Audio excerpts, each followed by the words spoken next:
This is Southwest 212. We're going to do some more math with a Blackwing.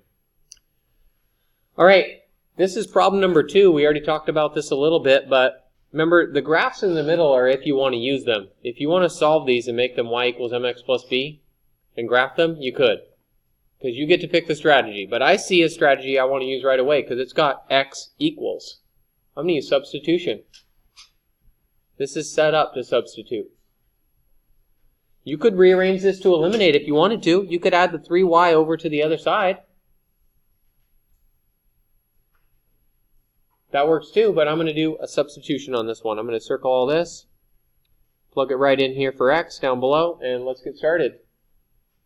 That's going to be 2 times negative 3y plus 5 minus 3y equals 1. I've rewritten the bottom equation, and I plugged the top stuff in. I'm going to use the distributive property, so that's going to get us a negative 6y. 2 times 5, that's going to get us 10. Minus 3y equals 1. I'm going to put these y's together, negative 6 and negative 3.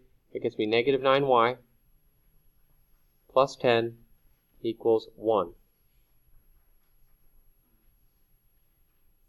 Now I'm going to subtract 10 on both sides.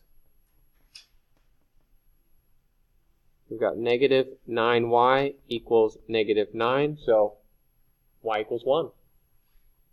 Negative divided by negative is positive. Let's plug that in and get our x value. This is x equals, so might as well plug it into this top one. So right here,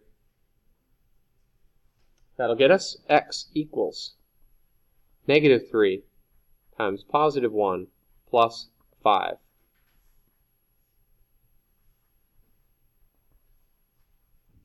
Negative 3 times 1, that doesn't do anything, so that's just a negative 3. Still have plus 5, so x equals 2. I'm going to write my coordinate pair. 2, 1. Remember, you're going to have to rearrange the other ones and pick a strategy. They are a little bit challenging. You guys can figure this out. Check out my other videos on this so you have them done come Tuesday. Over and out. Southwest 212. Let's go!